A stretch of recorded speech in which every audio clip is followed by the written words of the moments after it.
everyone, and welcome to another interview for Extraordinary Latinas. I'm your host, Liliana Rojas, and today I'm so honored and grateful to welcome Dolores Hirschmann. Dolores, you're a successful entrepreneur, an outstanding business strategist, a passionate storyteller and communicator who helps speakers, entrepreneurs, authors, and executives clarify their message. You're a powerhouse Latina who has elevated her voice on and off the stage and has helped others find theirs. You're a go-getter who doesn't let fear stop her and inspires and empowers others to have the courage to take action. You're an inspiring and extraordinary Latina, and it's such an honor to have you here. I'm so excited to be here, Eliana. Thank you for having me. Thank you. And I would love to start by asking you to share with us your story. Like, where did it all begin? Well, I've been in the US for over 20 years. I met my husband in Buenos Aires. He was the tourist, right? That you're not supposed to marry the tourist, but here I am. And so we got married pretty quickly. And while I was hesitant about, starting from scratch in a new country, I was pretty young, but I had just graduated from university. I had all my circle of friends and a large family. I've always been curious. I've been an explorer. I have traveled the world. So I knew that I wanted to build a relationship with him. And while coming here was exciting at first, it was pretty daunting settling here. And I think I cried for 2 years. That you, as I hear your story, I think you talk about something that many of us, and I include myself in it, that move from, we're not born in the U.S. and have this idea of what living in the U.S. might be like, but this is not our country. This is not home. So how did you find, like, once you were here, how did you find and define what was your new future going to look like, and who was Dolores going to be in this new world, both from a individual and then a professional? Absolutely. And so for me, I'm a people person and I have a high value in belonging. So for me, it was starting by looking for places to belong. And the easiest way to belong at that age was to find a job, but the whole immigration paperwork was slow and I probably didn't do it right. But for the first year, it couldn't work. So I ended up walking into the local United Way and asking, how can I help? And little did they know that I was serious. And I ended up working like 40 hours a week for a year and got Volunteer of the Year award. But I just knew that I needed to start by being part of something and start meeting people and connecting with people at that, in that way. And it could have been a gym, it could have been a volunteer position. Well, it was a volunteer position, but it could be anything else. But that's how I navigated that, finding out not just who I was in the US, but who I was as an adult, who I was as a married woman. Like, everything happened at the same time. I went from living at my dad's house, which is very normal in Latin America to stay home until you get married. But I went from living at my dad's house to owning my own home with my husband and just starting from scratch. And what happened after you got that work visa? Because I know that you're an entrepreneur, from the soul, from the heart, and you've successfully built several businesses. So I can only imagine. So I ended up working for Fidelity Investment in Boston until summer hit, and I wanted to spend more time home. And then, for many years, I ended up working for a nonprofit out of New York, and I started working with them in 1998. And they were based in New York City. I was based here, and I think I'm the first example of remote work because they knew I had the skill set that they needed.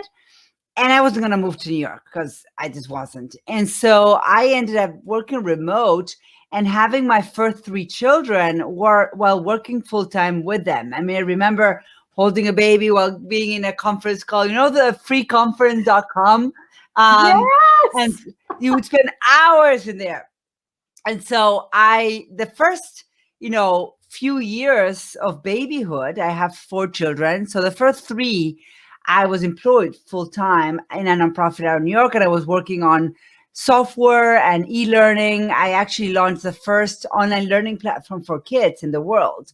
And I was a director of that. And so it wasn't until my third child was born that I decided that I needed a little bit more balance, because I had 3 children under the age of 5 or 4, and a full-time job and a software job for that, which required a lot of attention.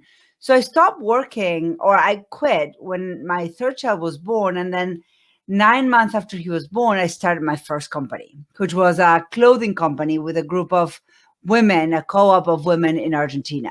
And so that was the beginning of my entrepreneurial journey, although the nonprofit was teaching high school kids how to start and run a business. So I was in the topic that I didn't know I was going to end up being part of, but while it was a job, it allowed for me to develop a lot of my entrepreneurial skills. And then I launched this clothing company. That I always find opportunity in my own needs, if you want. The clothing was something I wanted to help a friend, and so that's where that came from. But soon after, I started a language school, and for a while I was running both. And by then I had 4 children under the age of 6. I had 4 children, a line of clothing, and we got big because I was in the Miami Fashion Week. We had wholesale accounts to stores in Madison Avenue, New York City, Martha's Vineyard, Barrington, Providence. Like, we had a lot of big stores buying products from us. And at the same time, my oldest hit first grade. And so here's the conundrum of Latinas in the US. You want to raise your children bilingual, and it's not as easy as it may think, because especially if you have a mixed culture home, like my husband and I, who doesn't really speak Spanish, like, I needed to really be intentional about my children speaking Spanish. And so, as my mom would say, is like, why didn't you just hire a tutor? Because I don't operate that way. Instead, I decided to open a school, a language school, in my kitchen. And my thinking was, if I bring more children, peers of my kids, they would like pretend that it's a little schoolhouse. So my youngest was like a year old, and I decided that I was going to do this. And I had my 2 older were kindergarten and first grade. So I decided to invite like 3 or 4 kids their age 3 times a week, not 1, 3 times a week for 2 hours each day for free, because I wasn't starting a business. So imagine, and now I'm thinking, what was I thinking? I approached 3 or 4 moms. I said, look, I'm thinking of doing this. Would you be interested? And they're like, yes. How much do you want me to pay? I was like, no, it's just in my kitchen. It's just because that way my kids are going to pay attention. And when I commit. I did that for a whole year, Ileana. It was insane. So 3 times a week for 2 hours each day, I had 8 children under the age of 7 in my kitchen. And of course, I created a curriculum. Anyway, so long story short, by the end of the year, the mothers recognized that I was crazy, that it wasn't sustainable, because by now they had talked to the other mothers. And people were calling me and said, can my kid come to your kitchen too? And I'm like, no, this is not possible. So I ended up making a deal with a local church that had classrooms that were empty during the week. And I opened a school, and we ran a language school for 5 years. I had 150 kids, 6 teachers, and 3 languages. We taught Spanish, French, and Chinese. We had a partnership with Rosetta Stone. So we had online and offline learning. This is 2005 or 2006. So anyway, we had a whole thing. And then from there, I kept on going. I built my son had the first iPod. Remember the iPods in 2009, 2010? And then I got my first iPhone. And then so my 10-year-old comes and says, Mama, can we build an app? And I'm like, why not? And so he designed an app. He was 10 years old. I found a coder and we built an app and it was cool. And so I said, okay, why don't I build a business around this? So I started a business called Why Not Apps? Because of my response of, Mama, can we build an app? Why not? Anyway, long story short. And then at some point, about 7 years ago or so, or a little bit more, I started asking myself, look, okay, I'm like a hodgepodge of things. I obviously have an entrepreneurial background. I'm a experience in marketing and digital marketing, but what am I? And that's when I went back to school and started coaching. And I launched my coaching business. And that was going very well until I got bored. Which my mom is like, can you just bake some brownies and be done? I got bored again and I asked myself, what would I do for free all day long? And the answer to that question was hang out with people with really big ideas. And the answer to that was become a TEDx organizer.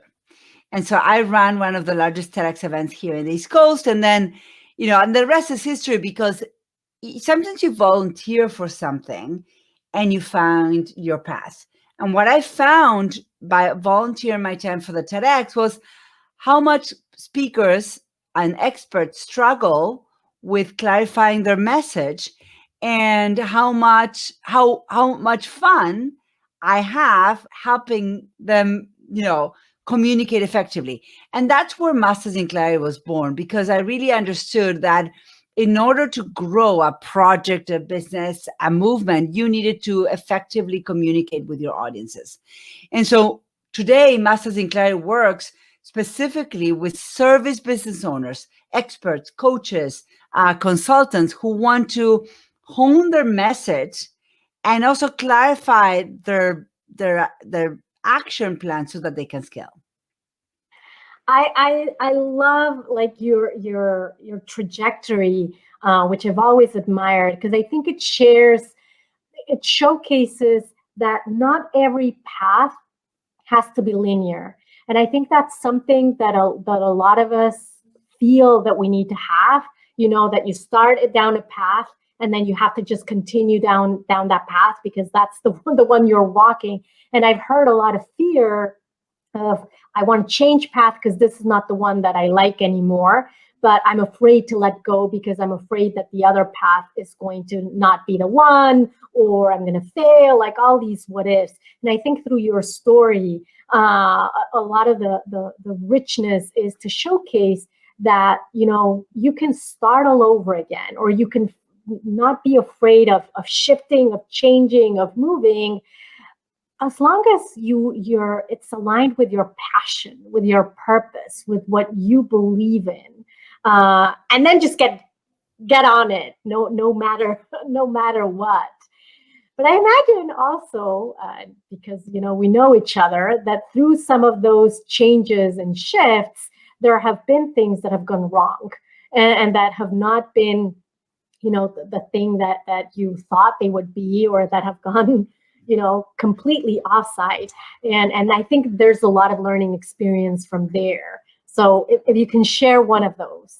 Yeah. And I think, when you hear someone's story and all of the turns and shifts and nonlinear decisions they've made, you have to understand that before a decision is made, there usually is turbulence. Nobody changes paths unless something is not working. It could be personal, it could be financial, it could be alignment, it could be you get bored. But there's a moment where something is falling out of place. And while you are navigating that, I mean, you can ignore it and keep going, and it's a slow death. Or you can pay attention and go into the mud of that uncertain times and then come out on the other end. So for me, I think none of those projects ended without a little bit of pain and a little bit of an experience of a closure, because it doesn't matter what it is. Even if you break up with a boyfriend and you break up well, there's still a loss, right? And so each one of those taught me how to navigate the art of pivoting and the art of allowing things to end and being in the what I call expecting great things, or in the positive expectation mindset, knowing that something else is coming along and you're making room for that. So I think there's definitely that. And for me, particularly when about 5 years ago, again, I always had the luxury of not being the main breadwinner. And so that has always been I'm very grateful for that. And that allowed me a lot of exploration. But 5 years ago, when that changed and some family dynamics changed, and I was kind of asked to become the main breadwinner, there was a lot of fear and there was a lot of self-doubt. And in order to do that, I had to scale faster than I was ready to. And I also had to delegate a lot of the things I did love as a mom. And so those were uncertain times in many levels. I met them with a lot of self-doubt and a lot of fear. But in the same place, the determination on my end that I was going to master it, that I was lucky enough that I did have a job or I had a business, and that all I had to do is, I mean, I knew what failure would look like and what it would mean for a family. So my only curiosity there is, okay, I know exactly what failure can look like, but I'm not really sure what success can look like. What is really possible if I really knock this out of the park? And so that actually, I'm a curious person and adventure is one of my top values. That kind of inquiry really lifted me up, because it was not so much about make it or die. It was like, who would I become? What is possible if I can figure this one out? Any mentor, like I hear the story and the resilience, and it's still all about us. And I think a lot of us feel that we have to have all the answers. It's us who are picking ourselves up. It's us who have to find the courage. It's us who, have to do all these things.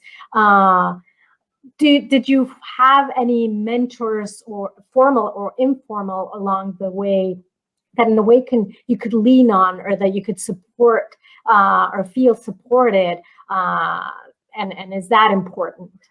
Absolutely. And so for me, my coaching training was before and after, because I didn't even know coaching existed, to be honest.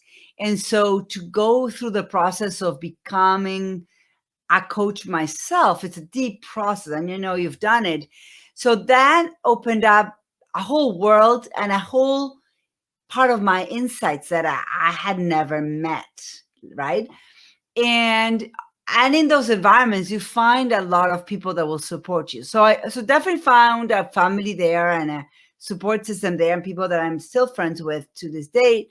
And then I invested. To be honest, I didn't come here alone. I shrunk the learning curve. I work with business coaches. I work with digital marketer experts. I work with intuition coaches. I've developed my intuition deeply in the last few years. So no, by no means, you don't want to arrive alone. You're not going to arrive very far alone. And so, of course, I found coaches and mentors that guide me along. You've been such a powerful voice for others, either because they've asked for your help to do that, or you've just found a way to be their voice without them knowing it. How do you not lose your voice along the way, and are able to still keep it and maintain it authentically? Well, I think so. A couple of things. Unfortunately, I was not wired with the filter, meaning who I am is what you see is what you get, because I wouldn't be able to keep stories straight. So I'm pretty basic, like what you see is what you get. So authenticity hasn't been a problem. Sometimes I have an abundance of authenticity and people don't love it. So in that sense, that's been okay. But I think I am clear that if all I do in this world help people, that's my path. I am in the business of helping my clients help people in the world. So I help people help people. So powerful.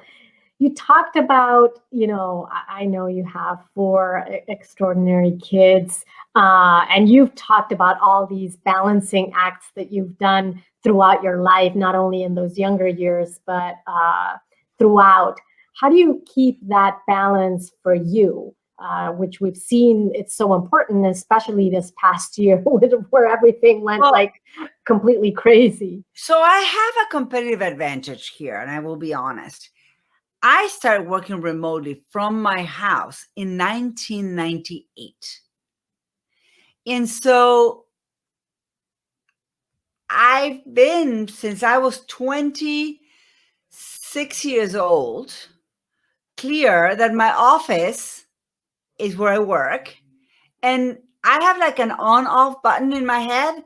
When I leave my office, I sometimes don't even have my phone around me. So I'm very intense. When I'm in my office, I work, and it might be many hours. But I start my days at 10 a.m. every day. Unless something happens, like tomorrow I'll start earlier because I'm flying. But if it wasn't for that, I start my days at 10 a.m. and I typically end around 6 p.m. and I do not work on weekends. It's not negotiable. And so that hard boundary, it goes a long way when you're a business owner. And so with that, and of course my children are a little older, when the kids were younger, I basically run a lot of small businesses that were intentionally really small. And because I was juggling, I wanted to be part of a full-time mom.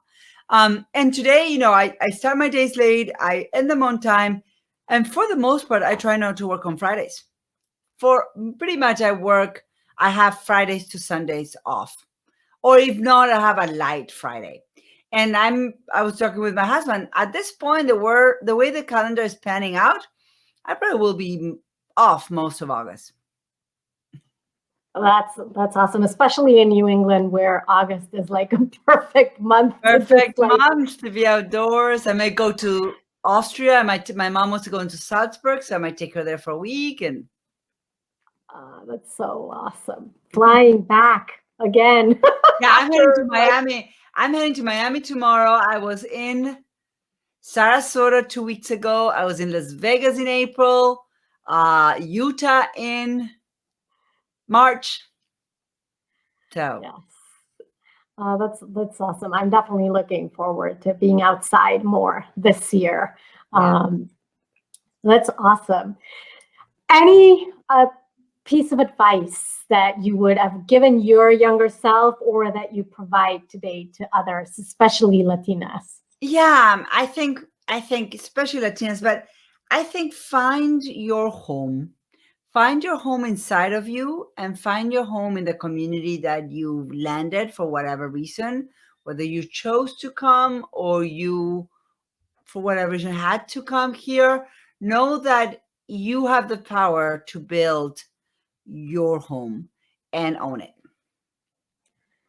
That is so important. I think we forget, and I talk for myself because I think I forgot that when I moved here. And until I found it, a little piece of you feels a little bit lost. Thank you so much. It was always a pleasure to talk to you, to hear more about your stories, and hearing about all these great advice that you have to offer. You're an extraordinary Latina. I'm always deeply inspired by the work that you do. And thank you so much for being here. I look forward to continuing to talk to you. Thank you so much, Ileana, for having me.